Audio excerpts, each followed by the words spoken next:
ஆண்டவராகிய இயேசு கிறிஸ்துவின் நாமத்தினாலே இதை பார்த்து கொண்டிருக்கிற ஒவ்வொருவருக்கும் எங்களுடைய கிராம மிஷனரி இயக்க ஊழியத்தின் சார்பாக அன்பின் வாழ்த்துக்களை தெரிவித்துக் கொள்கிறோம். நீங்களும் நானும் ஆராதிக்கிற ஆண்டவர், அவர் நேற்றும் இன்றும் என்றும் மாறாதவராய் இருக்கிறார். நம்மளை சுற்றி இருக்கிற ஜனங்கள் ஒருவேளை மாறி போகலாம், நம்ம நம்பினவங்க, நம்ம ரொம்ப நேசிச்சவங்க மாறி போயிடலாம். ஆனால் நீங்களும் நானும் ஆராதிக்கிற அந்த ஆண்டவர், அவர் எப்பொழுதுமே மாறாதவராய் இருக்கிறார். அவர் இருக்கிறவராகவே இருக்கிற தெய்வமாக இருக்கிறார். அப்படிப்பட்ட ஆண்டவரை நோக்கி நாம் கேட்கிற ஒவ்வொரு காரியத்திற்கும் அவர் கேட்டுட்டு அப்படியே விட்டு விடுகிற தெய்வமாய் அல்ல, கேட்கிற ஒவ்வொரு காரியத்திற்கும் பதிலளிக்கிற தெய்வமாய் இருக்கிறார். அந்த நல்ல ஆண்டவரை நீங்களும் நானும் ஆராதிக்கிறோம். அவர் உண்மையுள்ளவராக இருக்கிறார். அல்லேலூயா. ஒருவேளை இப்போ நம்ம ஒரே ஒரு சின்ன சம்பவத்தை பார்த்துட்டு நம்ம ஆண்டோடைய வார்த்தை கேட்கலான்னு சொல்லி யோசிக்கிறேன். ஒரு மனுஷன் ரொம்ப கவலையோடு சோர்வா ரொம்ப லோன்லியாக ஃபீல் பண்ணி கடற்கரை ஓரமாக நடந்து போயிட்டே இருக்கிறான். அவன் இருதயத்தில் ஃபுல்லாக என்ன யோசனை, இதுக்கு மேலே நான் என்ன செய்ய போகிறேன், என் வாழ்க்கையில் இதுக்கு மேலே ஒன்றுமே இல்லை, என்னால் இதுக்கு மேலே எதுவுமே செய்ய முடியாது, சாதிக்க முடியாது, எல்லாமே ஃபெயிலியர் அப்படின்னு சொல்லி ரொம்ப கவலையோடு கடற்கரை ஓரமாக வாக்கிங் போய்கிட்டு இருக்கும்போது அவன் காலில் ஒரு கவர் தட்டுப்படுது.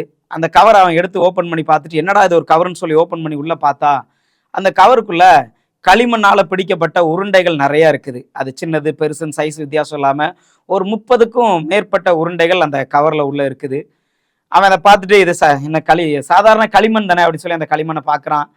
அந்த களிமண் வெளியே பார்க்கறதுக்கு ரொம்ப அருவருப்பாக இருக்குது, அப்படி அழகாலாம் இல்லை, கருப்பாக அப்படி இருக்குது. அந்த களிமண்ணை பார்த்து ஒன்றும் விரும்பத்தக்க தோற்றம் அதுக்கு இல்லை. சரி என்ன பண்ணுன்னு தெரியாமல் ஒரு பாறையில் உட்காந்துட்டு அந்த களிமண் உருண்டைகளை ஒவ்வொரு உருண்டையாக தூக்கி அந்த கடற்கரையில் எரிய ஆரம்பித்தான். எரிஞ்சிக்கிட்டு இருக்கும்போதெல்லாம் அவன் யோசிச்சுக்கிட்டே இருக்கிறான், என் வாழ்க்கையில் நான் இதுக்கு மேலே என்ன செய்ய போகிறேன், என் வாழ்க்கையை நான் இதுக்கு மேலே எப்படி முன்னேறி நான் என்னுடைய இலக்கை நான் அடைய போகிறேன்னு சொல்லி சோர்வோடு ஒவ்வொரு கல்லாக எரிஞ்சிக்கிட்டே இருக்கிறான். அந்த கவரில் இருக்கிற கல் கொஞ்சம் கொஞ்சமாக காலி ஆகிக்கிட்டே இருக்குது. அவனுக்கு என்ன பண்ணனே தெரில. எரிஞ்சிக்கிட்டே இருக்கும்போது கடைசி ஒரு 5 கல் இருக்கும். அதில் ஒரு கல்லை தூக்கி அவன் அதே வழக்கம் போல் எரியும் போது அது ஒரு பாறையில் பட்டு அந்த களிமண் உருண்டை உடையுது. உடஞ்சதை பார்த்த உடனே அவனுக்கு ஒரு பயங்கர ஆச்சரியம். என்னடான்னு சொல்லி அந்த களிமண் கிட்ட போய் பார்த்தா அதில் ஒரு மாதிரி கோல்டு கலரில் மின்னுது. என்னன்னு சொல்லி அதை பிரித்து க்ளீன் பண்ணி பார்த்தா அந்த களிமண் உருண்டையில் ஒரு தங்க நாணயம் இருக்குது. இவனுக்கு அதை பார்த்தோன்னே பயங்கர ஷாக். என்ன பண்ணனே தெரில. மீதி இருக்கிற 4 களிமண் உருண்டையை பிச்சு பிச்சு பார்க்குறான். எல்லா களிமண் உருண்டையிலையும் ஒவ்வொரு தங்க நாணயம் இருக்குது. அப்போ தான் அவன் அனலைஸ் பண்ணுறான், இது வரைக்கும் நம்ம தூக்கி போட்ட எல்லா களிமண் உருண்டைகளையும் ஒவ்வொரு தங்க நாணயம் இருக்குன்றதை அப்போ தான் அவன் யோசிக்கவே செய்கிறான். ஒருவேளை அவன் கையில் இருக்கிறது வெறும் களிமண் தான். அது பார்க்கறதுக்கு அற்பமாக தான் இருக்குது, அருவருப்பாக தான் இருக்குது, யாரும் விரும்புகிற காரியம் இல்லை. ஆனால் அந்த களிமணுக்கு உள்ளே இருக்கிற அந்த தங்க நாணயம் ரொம்ப விலை மதிப்புள்ளது. இன்னைக்கு நீங்களும் நானும் இப்படி தான் வாழ்ந்து கொண்டிருக்கிறோம். ஒருவேளை நம்முடைய வெளி தோற்றங்கள் ரொம்ப அருவருப்பாக இருக்கலாம். நம்ம வெளி தோற்றங்களை பார்த்து நிறைய பேர் நம்மளை எடை போடலாம். நம்மகிட்ட நிறைய தாளந்துகள் இல்லாமல் இருக்கலாம், திறமைகள் இல்லாமல் இருக்கலாம், மனுஷங்களை நம்ம பார்த்து ஒதுக்கி வைக்கலாம். ஆனால் எல்லாவற்றையும் விட ஆண்டோர் நமக்கு கொடுத்துருக்கிற தாளந்துகள் ரொம்ப ரொம்ப முக்கியமானது. எப்படி அந்த களிமண் விரும்பத்தகாததோ அதே போல் நீங்களும் நானும் இன்னைக்கு அநேகருக்கு விரும்பத்தகாதவர்களாக தான் இருக்கிறோம். ஆனால் அந்த களிமண்குள்ளே இருக்கிற அந்த நாணயம் விலையேற பெற்றது.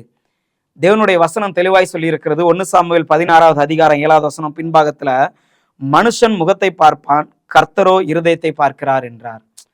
ஒருவேளை நீங்களும் நானும் ஆராதிக்கிற ஆண்டவர் அவர் நம்முடைய வெளி தோற்றத்தை பார்க்கிறவர் அல்ல, நம் இருதயத்தை பார்க்கிறவராக இருக்கிறார். அவர் நம்முடைய இருதயத்தின் சிந்தைகளை அறிந்து ஆராய்ந்து வைத்திருக்கிறார். இதை கேட்டுக்கிட்டு இருக்கும்போது நீங்களும் நானும் என்ன யோசிச்சுக்கிட்டு இருக்கிறோம், எதை குறித்து கவலையோடு உட்கார்ந்துகிட்டு இருக்கிறோம், எது நம்மளுடைய வாழ்க்கையை பலவீனப்படுத்தி கொண்டிருக்கிறது என்பதை எல்லாம் அவர் அறிந்து வைத்திருக்கிறார். அவர் அறிந்து வைத்த ஒரு மாத்திரம் அல்லாமல் அதற்குண்டான பதிலையும் அவர் வைத்திருக்கிறார்.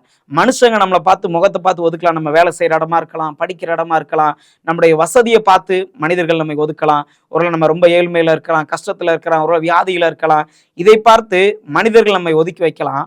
ஆனால் நாம் இருதயத்தை பார்க்கிற ஆண்டவர் அவர் நம்மோடு கூட பிரயாணம் பண்ணி கொண்டே இருக்கிறார். நாம் கஷ்டப்படுகிற நேரத்தில் நம்ம நினைச்சிட்டு இருக்கிறோம், நான் ஏதோ குறுகலான கஷ்டமான பாதையில போய்கிட்டு இருக்கிறேன், என் வாழ்க்கை ஃபுல்லா கஷ்டத்துல போயிட்டு இருக்கிறேன்னு சொல்லி. ஆனா நான் சொல்லுகிற இந்த ஆண்டவர் அந்த கஷ்டமான பாதையிலும் நம்மோடு கூட அவர் பிரயாணம் பண்ணி கொண்டே இருக்கிறார். அவர் முகத்தை பார்க்கிற தெய்வம் அல்ல, நம் இருதயத்தை பார்க்கிற தெய்வம். நாம் இருதயம் நொறுக்கப்பட்டவர்களாய் உண்மையுள்ளவர்களாய் அவரை நோக்கி, ஆண்டவரே எனக்கு நீர் உதவி செய்யுன்னு சொல்லி கூப்பிடும் பொழுது அவர் கேட்டு பதில் தருகிற தெய்வமா இருக்கிறார். அப்படிப்பட்ட ஆண்டவர் நம்மோடு கூட இருக்கிறார். அந்த ஆண்டவரை நோக்கி பார்த்த, ஆண்டவரே இதுவரைக்கும் அநேக நான் ரிஜெக்ஷனை பார்த்துருக்கேன், என் வாழ்க்கையில் நிறைய பேர் என்னை ஒதுக்கி வச்சுட்டாங்க, நான் கவலையோடு இருக்கிறேன், என் தோற்றம், என்னுடைய தாளந்துகள், என்னுடைய கஷ்டங்களை பார்த்து நிறைய பேர் என்னை ஒதுக்கிட்டாங்க. ஆனால் என்னை வெறுக்காத ஆண்டவர் நீர் என்னோடு கூட இருக்கிறீர் என்பதை நான் உணர்ந்து கொண்டேன்னு சொல்லி ஆண்டவரத்தில் நம்மை நாம் அர்ப்பணிக்கும் பொழுது ஆண்டவர் நம்மை கொண்டு பெரிய காரியங்களை செய்கிறார். ஒரு நிமிடம் நாம் தலையில் தாழ்த்தி நாம் ஜெபம் பண்ணுவோம். அன்பின் பிதாவை உம்மை நாங்கள் துதிக்கிறோம், ஸ்தோத்திரிக்கிறோம். அப்பா, நீர் கொடுத்திருக்கிற அந்த கிருபையான நேயத்துக்காக நன்றி செலுத்துகிறோம். ஆண்டவரே, ஒருவேளை மனுஷங்க எங்களை தோற்றத்தை பார்த்து எங்கள் முகத்தை பார்த்து ஒருவேளை ஒதுக்கி வைத்திருக்கலாம் ஆண்டவரே. ஆனால் எங்கள் இருதயத்தை பார்க்கிற ஆண்டவர் நீர் எங்களோடு கூட இருக்கிறீர். அதற்காக நாங்கள் நன்றி செலுத்துகிறோம். ஆண்டவர் நீர் எங்களை கொண்டு செய்ய வேண்டும் என்று வைத்திருக்கிற திட்டத்தை ஆண்டவரே நாங்கள் அடைவதற்கு ஆண்டவர் நீர் எங்களுக்கு கிருபைகளையும் திறமைகளையும் தாளந்துகளையும் தருவீரான்னு சொல்லி ஜெபிக்கிறோம்ப்பா. இருதயத்தின் சிந்தைகளை அறிந்திருக்கிற தெய்வம், எங்கள் இருதயத்தினுடைய இருக்கிற எண்ணங்கள், இயக்கங்கள், வாஞ்சைகள் எல்லாம் நீர் நிறைவேற்றுகிறான்னு சொல்லி ஜெபிக்கிறோம். உம்முடைய பலத்த கருத்துக்களை அர்ப்பணிக்கிறோம். பெரிய காரியங்களை செய்யுங்க. இயேசுவின் நாமத்தில் ஜெபிக்கிறோம் நல்ல பிதாவே, ஆமென்.